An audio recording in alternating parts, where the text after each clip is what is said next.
Price and shout. It's time for What's Trending.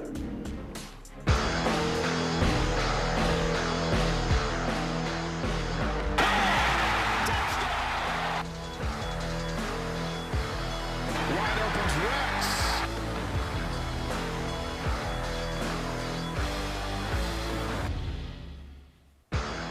7-5 regular season. BYU headed to a bowl game. Which one we'll see. Sounds like December 17th is the date. As we mentioned, New Mexico or Frisco. It sounds like most likely perhaps Lending Tree. We will see. There are many things that come with the bowl game to be desired. Location, opponent, the bowl itself, other. Kristen, what is it for you? What do you want out of a bowl game for BYU? I love the warm weather. So my preference would be the Bahama Bowl, but that's off the table, so we can't go there, right? Basketball was already there last week. They already went there. We already had a chance to go there. If you're a fan, you already had a chance. So I definitely think Texas should be towards the top of the list in terms of location. It'll pull more for BYU in fan base. So Frisco or Armed Forces? Yeah. So I would say the Frisco Bowl, I think, is at the top of the list for me. Okay. But I also think there's two things I'm looking for in a bowl. I don't think it matters as much who we play as where we play. I think it matters what we're going to get out as a team. So, number one, win. We've got to win this game. This is something that I think going towards next year and setting that baseline and what we need to see from this team for fans to continue to believe in the team, for the team to believe in themselves, the coaching staff, maybe they can see what they need in terms of the holes, right? So the second thing would be, what are we missing? What do we need for next season? A good opportunity for players like Jacob Conover to get time out there. Let's see him throw. We saw him throw against Stanford. What do you mean? We saw one pass against Stanford. Right? So we need to see him throw and complete and see what he can do to give himself a chance to be in the running. And obviously we're going to dive into that transfer portal. But can Jacob Conover or other players for BYU get their opportunities? So I think it's a good showcase for the staff as well. So you want warmth. And you want a G5, sounds like? Because if it's P5, could be a more challenging game. Sure. Kansas has been thrown out there. 6-6 season for Kansas. Yeah, it depends. If you're a fan, you want a certain location, which means warmth. You want a fun experience, right? If you're a fan watching, then you probably want matchup. If it's me, I want 8 wins. I just want to win. I don't. And honestly, I don't think we're going to see Jacob Conover throw much unless BYU plays somebody that they just destroy. And if that's the case, it's got to be like a mid-level G5. Then it's like a Utah State kind of Wyoming game. What do I want out of the bowl game? I would love some excitement and an interesting matchup, but a BYU win. Those don't always come together. But, like, do you want like 2011 Tulsa in the Armed Forces Bowl type of game where it's like, hey, you didn't like that. Your face just told me you don't like that matchup. I don't like that. No. Your face scrunched up like, I don't know. Yeah, like if you say, yeah, you got Kansas. We're going to play Kansas in the Big 12. It's a great measuring stick, right? Like, at least get that out of it, possibly. No one has ever said that sentence in the history of humanity, Kristen, that Kansas would be a measuring stick. But I see what you're saying in terms of P5 and Big 12. Just Kansas has had a season where they actually made the bowl. I completely agree. They were 4-0, but they went 2-4 or 2-6 the last 8 after hosting game day. So they really struggled after that. But yeah, I just want to see BYU win and just nice send-off for guys we think are leaving, in probably Jaron Hall and Puka Nacua and Blake Freeland, perhaps Clark Barrington, and maybe others that we don't know about. But yeah, I just want to see BYU win because if BYU gets to 8 wins, in spite of how bad it felt. At 4-5. They will have pulled off 4 in a row. They will have, we all feel better about it. Did BYU salvage the season? No, because we expected 9.5 for this team and to be in the top 25 and be in the mix for 10+ again. They're not going to do that. But, so it's disappointing to some degree no matter what. You got a new DC. It was so bad you had to shake it up. Yep. Whether that's Elisa stepping down or BYU asking him to leave. Unclear, but doesn't really matter. But I would just like to see BYU win. If it's a compelling matchup, great. At this point in Independence Bowls, it's not a big deal what bowl you go to. Because outside the New Year's Six and just a handful of bowls like perhaps Alamo, Holiday, Capital One, and there's probably one other that I'm forgetting, there's not a lot of bowls that really pop. So it's just about what you want. If you want location and or matchup, you go for that. By the way, the Big 12 ties next year so that we're all on the same page here. Sugar, obviously, New Year's Six. And we'll see what the expanded playoff at some point includes, certain bowls. Alamo, Cheez-It, Texas, Liberty, guaranteed rate, and armed forces / first responder. There's a flex there for a 7th pick. So, I mean, Cheez-It, Texas Liberty, guaranteed rate. Those are like the bowls BYU's playing in now. Yeah. It's can you get to an Alamo Bowl type year? That's basically you're the 2nd or 3rd best team in the Big 12. That's the goal for BYU is can you at some point make the Big 12 title game? Is that realistic, though, going in next year? Next year, no, absolutely not. Right. Next year is make a bowl game. So that's my point with Kansas, right? Be able to have, okay, yeah, they're lower, but let's at least see where we're at against a Big 12 or be somewhere warmer. Against a mid-tier. Yeah. Do we want it? Well, is that a question we actually want to know the answer to? Because what if the answer is no? Well, like, what if is. BYU plays Kansas and it doesn't go well and we go, oh gosh, Yeah. we lost to Kansas? Like, but if you There's win, pros and cons for sure. Sure, and that's the risk of obviously playing games, and you want to play games. But bowl projections out there. Jared Palm of CBS saying first responder versus Kansas. That's the one. Yep. Mark Schleybaugh, ESPN. Lending Tree versus Coastal Carolina. Do a rematch. Coastal is the team, if I could pick, that BYU plays. I just think that would be awesome given the what happened. 2020 game. I hate that game. About a yard. Sports, right? hate that game. Yeah. Yes. Kept not us real from hate. going undefeated that season. Yeah. Kyle Bonagura. Quick Lane versus Ohio. Not happening. Brett McMurphy, Gasparilla Bowl, UCF. I think UCF with the new homies. That could be interesting. Richard Johnson, SI.com. Frisco versus Louisiana. Now that's a real possibility. Because if Aaron Roderick's telling us he's hearing December 3 weeks 10th. from Or December the 17th. Yes, correct. There are 6 bowl games that day. A couple already have ties fulfilled. It's probably Frisco or New Mexico or Armed Forces. Those are the 3 that I have heard are in the mix. And either of those, they're going to draw well. Fan base for BYU. You said neither? Either. Okay. Yeah. I was like, okay then. Yeah. Either of those, I think that we're going to get a good turnout. But I do think the Frisco would be probably at the top of the list for the fan base. Yeah, if you can be Dallas area, solid group of Cougar fans in the Metroplex, of course. That would be an interesting one. Yeah. So I just want to win. You want warmth and a matchup. warmth. You want the best of both I worlds. definitely want to win, but warmth. Yeah. We all want to win, but I would take like a crappier opponent over location. Sure. Does that make sense? Yep. Or bowl itself. Opponent matters. Yes. For you. Yeah. All right, Jarom, let's shift just a little bit. What do you want to see tonight from BYU Hoops as they play Westminster up at Vivint Arena? BYU blew out Nichols. It's like a 13-point game. I'd love to see a game where BYU just wins by 20 plus, 30. That would be nice. Westminster's struggling right now, 0-5. Although, 4 of those 5 have been within like 7 points. They've been competitive. Got some former Cougars there in Taylor Miller, who was announced as a BYU player, never played here, and then Jeremy Dowdell, who was on the roster last year as a walk-on. Yeah, I just want to see BYU just blow out a fool. That'd be nice. Last time BYU was on an NBA court, they crushed Oregon in the Moda Center last November. Certainly that team that day different than the team that finished the year and even this team. But BYU's coming off we had to have an all-time performance to not go 0-3 in the Bahamas.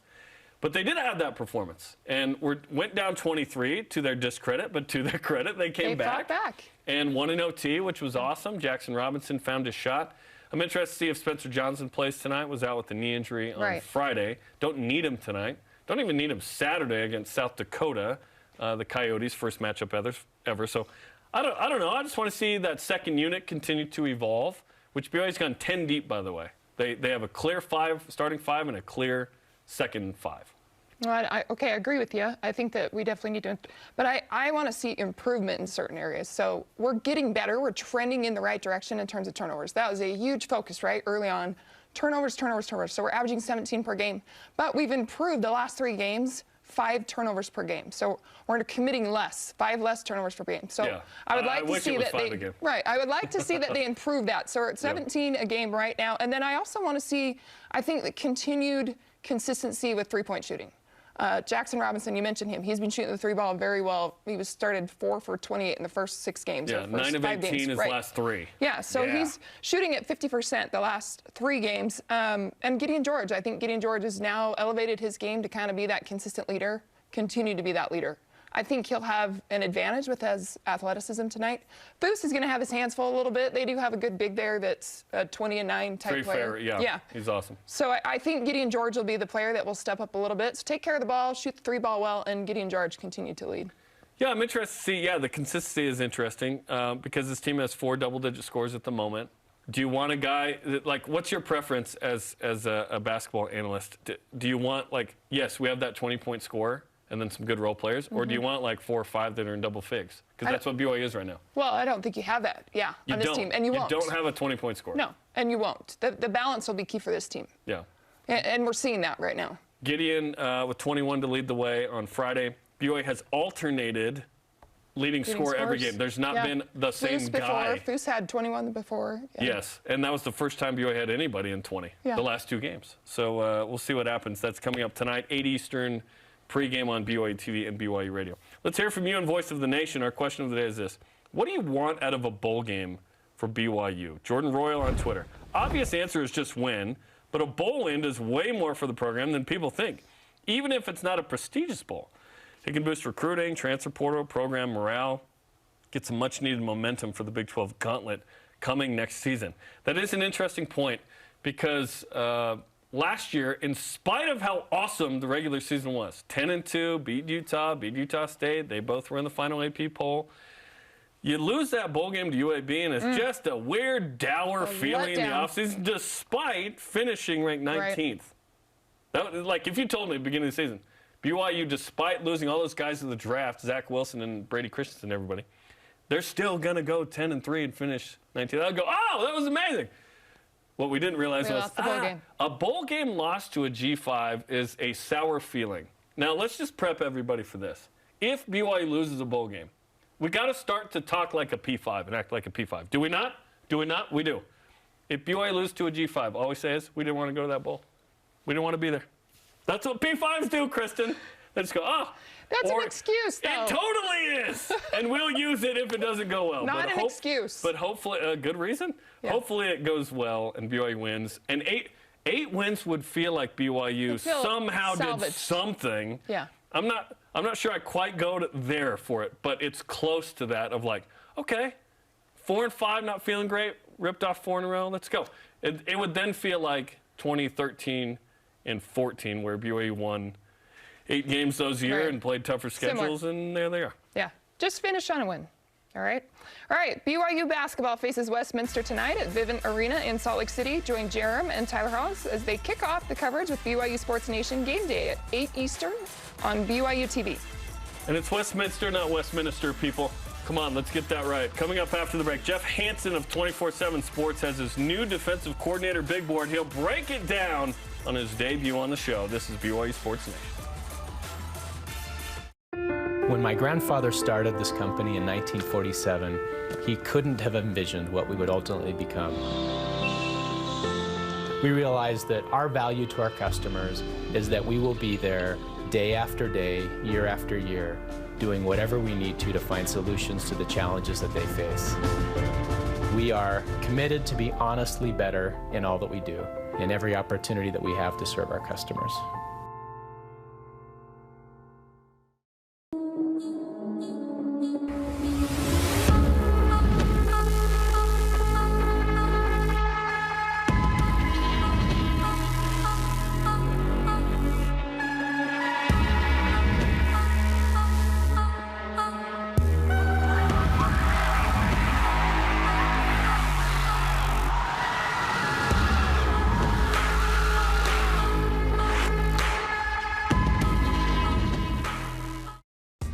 BYU Food to Go's convenient location at 2191 North Canyon Road in Provo makes bringing popular BYU foods to your next event easy.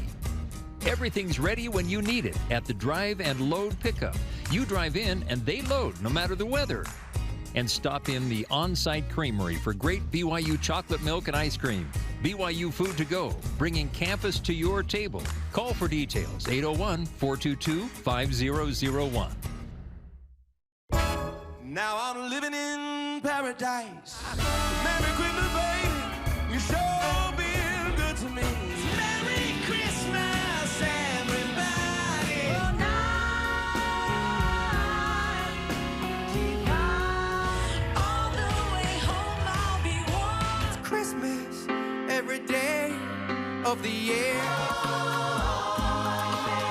to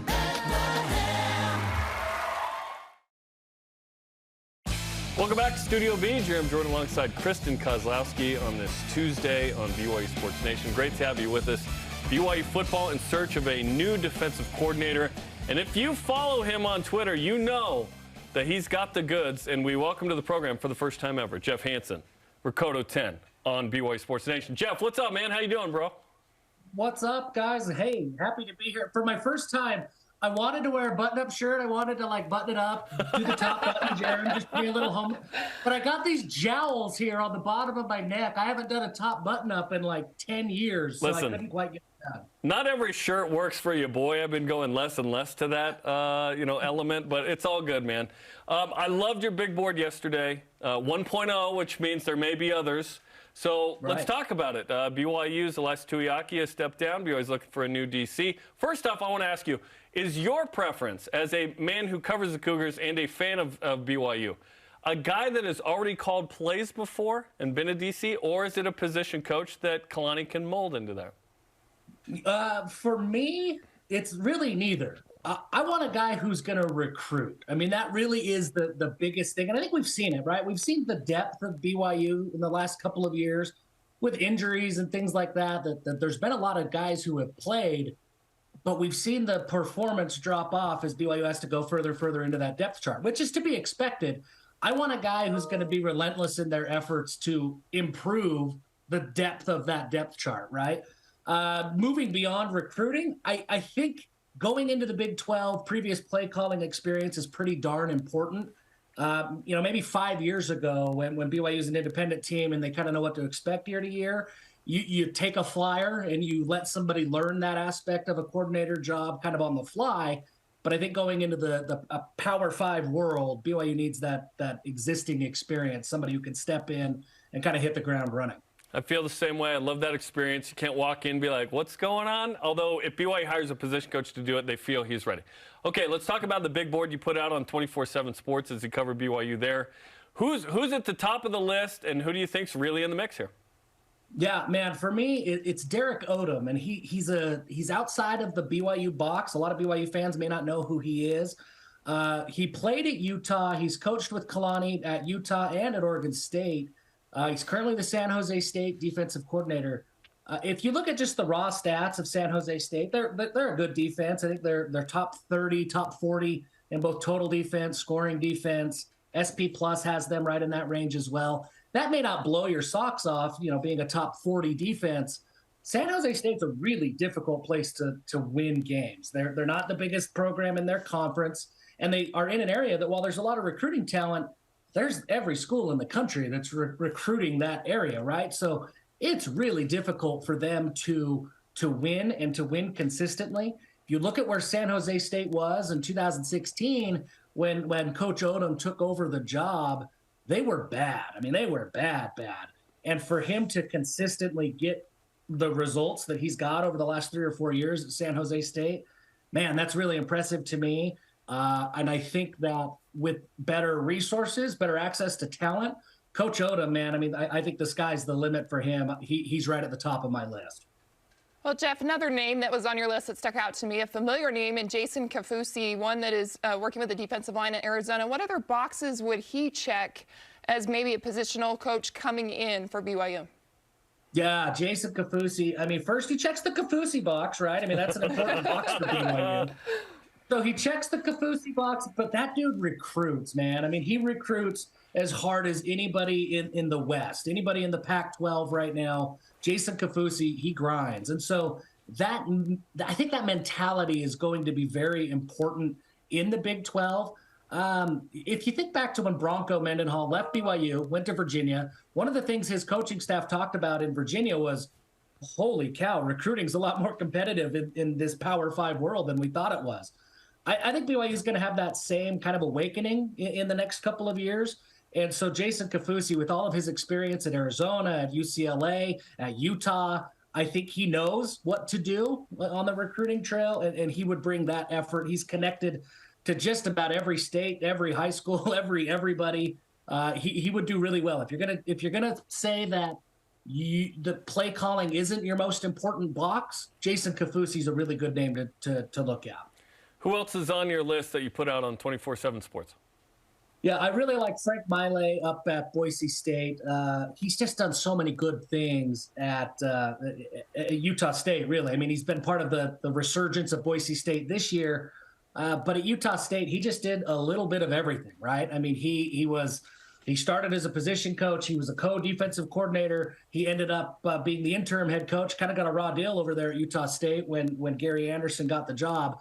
But Frank Maile has the respect of his players. He has the respect of just about every high school coach I've ever talked to here locally. Frank Maile would be an absolute home run for BYU. The other name that's kind of off the radar a little bit is Kaiko Malloy at UCLA.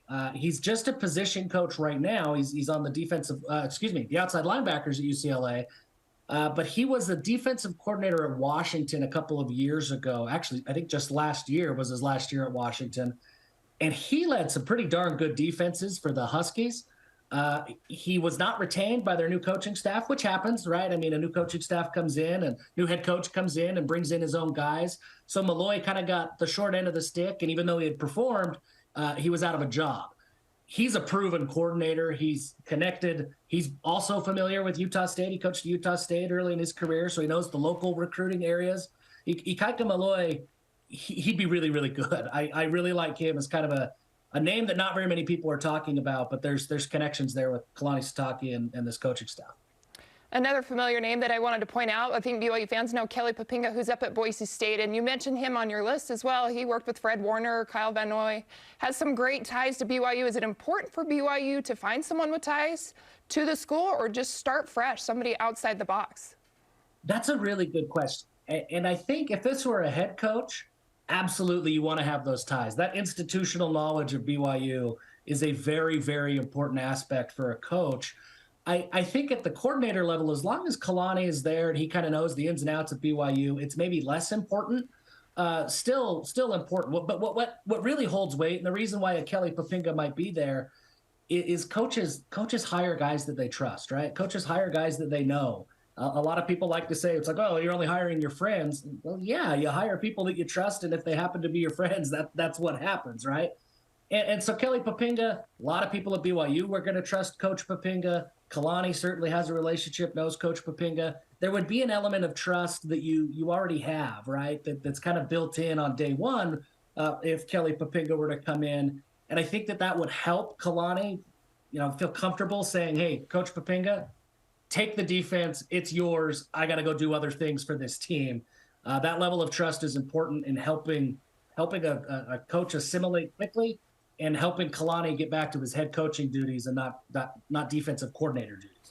Yeah, and sometimes you have Jeff Grimes, who's kind of off the board, has been here before, but he comes back. He's not a member of the Church of Jesus Christ of Latter-day Saints. That's not a thing you have to have as the head coach, right? We believe.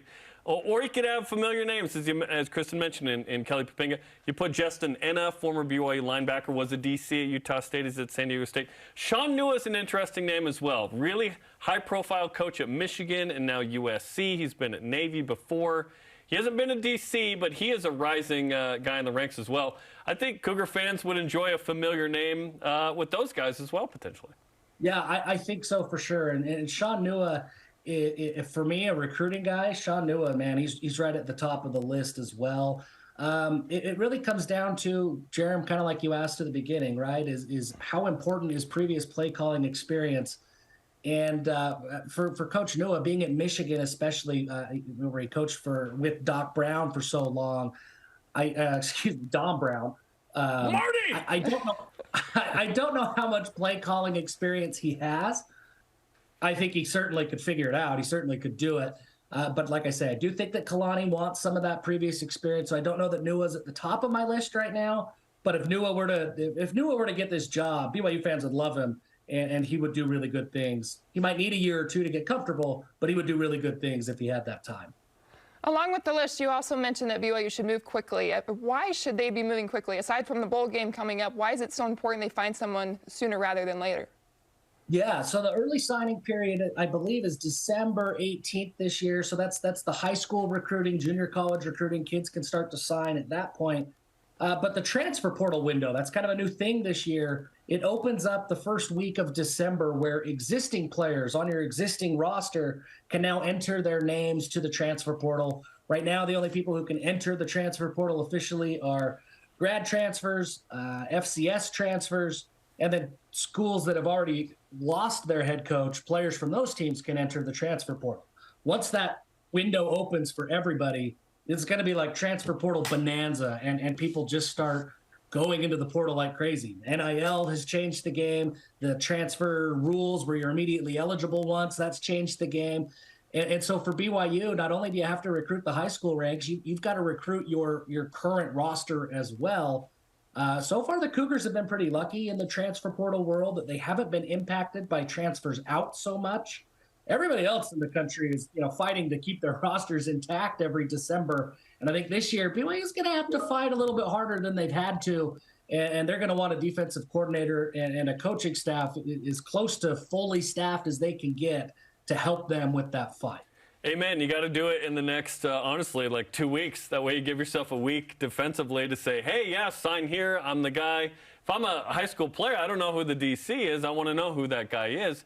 And then BYU has guys like Cody Epps. Listen, if I'm USC, I want Cody Epps. I love what I've seen when he's been healthy, but he loves the culture here, loves BYU. So BYU's got to re-recruit all its own guys, like you said. The expectation, Jeff, is that BYU will pursue a high-profile quarterback to be the next guy, should Jaron Hall leave, which we expect him to do. And running backs, Hinckley Ropati and Miles Davis, nice additions. I'm not sure they're RB1 types in the Big 12 per se, but good number 2s and 3s. Do you feel like BYU is going to go get those impact players in the transfer portal for next year? I think they're going to give it their best shot. I think you mentioned quarterback, you mentioned running back. I think they'll probably dabble a little bit with defensive linemen, depending on who's there in the portal. There's a handful of positions that the BYU is going to go out and try to get. But I think that the nature of the transfer portal, last year there were 3,000 kids who hit the transfer portal. I mean, it's just crazy. It's totally changed the game of college football. I think BYU, if you look at their recruiting class out of high school, there's only 14, 15 commits right now. Normally there'd be 20, 25 at this point in the class. I think BYU's gearing up to just go and add talent from the transfer portal. There's a few positions that they've got to get. You mentioned those. But if the right opportunity comes up for a wide receiver, for a linebacker, I think BYU is going to be pretty active in trying to get those guys and just adding as much talent to the roster. It's what you've got to do. I mean, people are able to remake their rosters now in a year. You look at TCU, just a year ago, they were firing their coach. They had a bunch of transfers. They get a new coach. A bunch of people leave. They keep a couple of key players like Max Duggan at quarterback, and all of a sudden, TCU's a playoff contender, right? I mean, that's how quickly things can turn around now due to the transfer portal. So for BYU, you don't have to wait 3-4 years for missionaries to come and all that stuff. You can go attack the portal hard, and it looks like BYU's kind of prepping themselves to do so. Well, Jeff, we appreciate the time. Great insight into the big board with the DCs and whatnot. How can people follow your stuff? Yeah, follow me on Twitter at Rakutu10 and givemhellbrigham.com. We're doing something really cool I want to talk about real quick. This December, it's cold outside, right? We're doing a coat drive and a blanket drive for the Salt Lake City Rescue Mission right now. So givemhellbrigham.com. Check us out. You'll get the details there. Help us give some people some warmth this Christmas season. Give them coats, give them blankets, things like that. Jeff, you've joined Connor Payne dropping biblical bombs here on BYU TV. We appreciate the time, man. Thanks. Love it. Thanks, Jeff. Thanks, guys.